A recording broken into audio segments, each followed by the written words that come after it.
नमस्कार। द देसी अड्डा पर आपका स्वागत है। मैं हूं राकेश तिवारी। देखिए, बिहार और झारखंड जब एक था, तब बिहार और झारखंड की राजनीति पटना से संचालित होती थी। बिहार और झारखंड का बंटवारा हो गया और बिहार का सेंटर पटना और झारखंड का सेंटर रांची बन गया।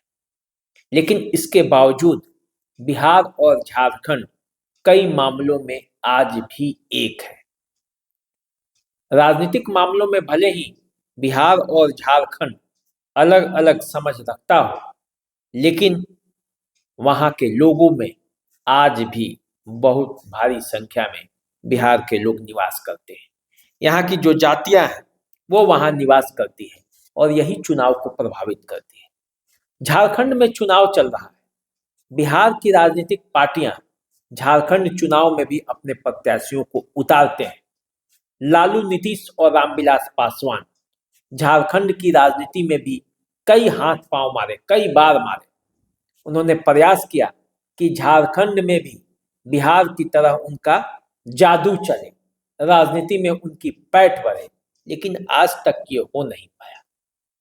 बिहार की राजनीतिक दलों को झारखंड में वो तरजीह नहीं मिली जिसकी उम्मीद लेकर वो पहुंच जाते हैं।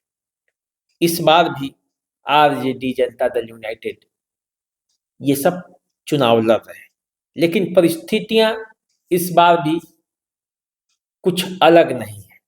देखिए, ऐसा माना जाता है कि बिहार और झारखंड जो है वो सिर्फ एक दूसरे का सीमा ही नहीं शेयर करते, बल्कि यहाँ के सांस्कृतिक कल्चर और जाति को भी शेयर करते हैं।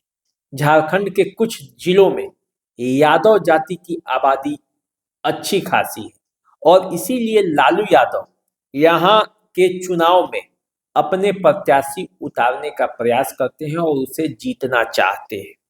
लेकिन स्थितियां वैसी ही बनती है कि इक्का दुक्का सीटों पर विजय के अलावे कोई लंबा चौड़ा हाथ अब तक सफलता मिला नहीं है। यहाँ या तो कांग्रेस, या तो बीजेपी, या झामुमो, ये तीन दल जो हैं वो अपने प्रभाव यहाँ पे जमा पाते हैं। अब देखिए,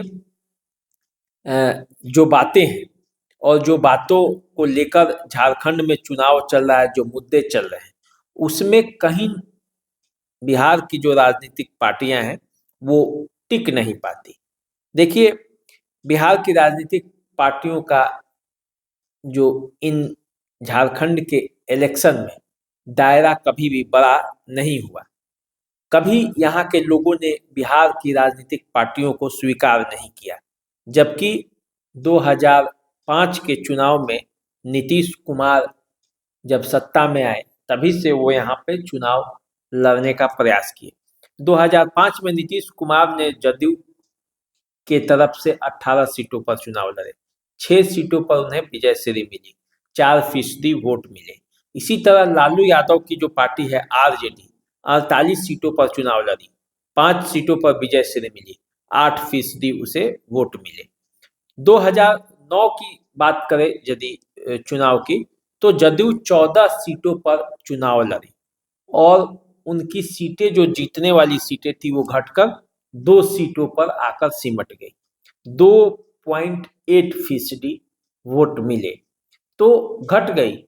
जो पहले सफलता थी झारखंड बनने के तुरंत बाद, वो सफलता धीरे धीरे घटने लगी। देखिए, आरजेडी 55 सीटों पर चुनाव लड़ा और 5 सीटों पर सफलता पाई, 5.1% वोट मिले। 2014 में जदयू 4 सीटों पर लड़ी, एक भी सीट नहीं जीत पाई, 0.8% वोट मिले। वहीं आरजेडी 15 सीटों पर चुनाव लड़ी, एक भी नहीं जीत पाई, 2.9% वोट मिले।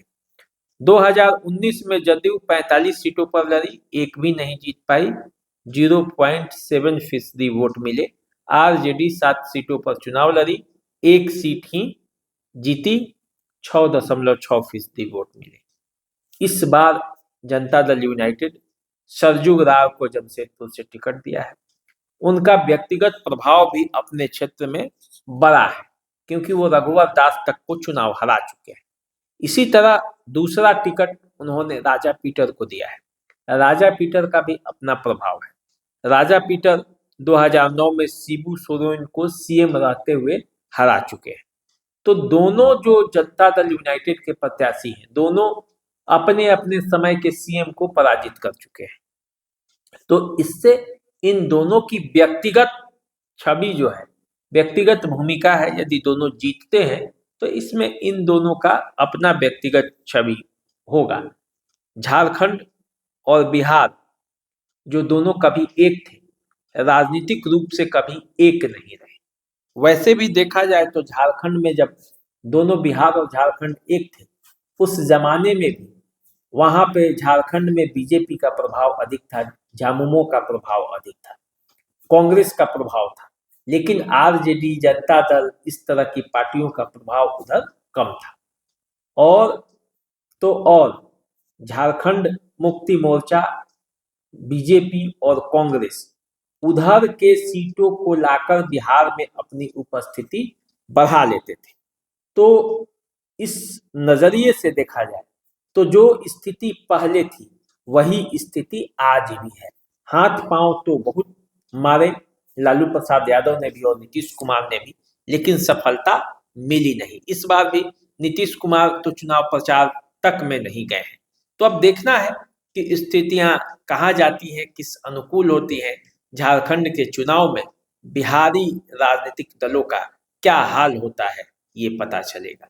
तो चलिए, आप हमारे साथ बने रहिए, देखते रहिए द देशी अड्डा। हम आपको इसी तरह की खबरें, जानकारियां देते रहेंगे। नमस्कार।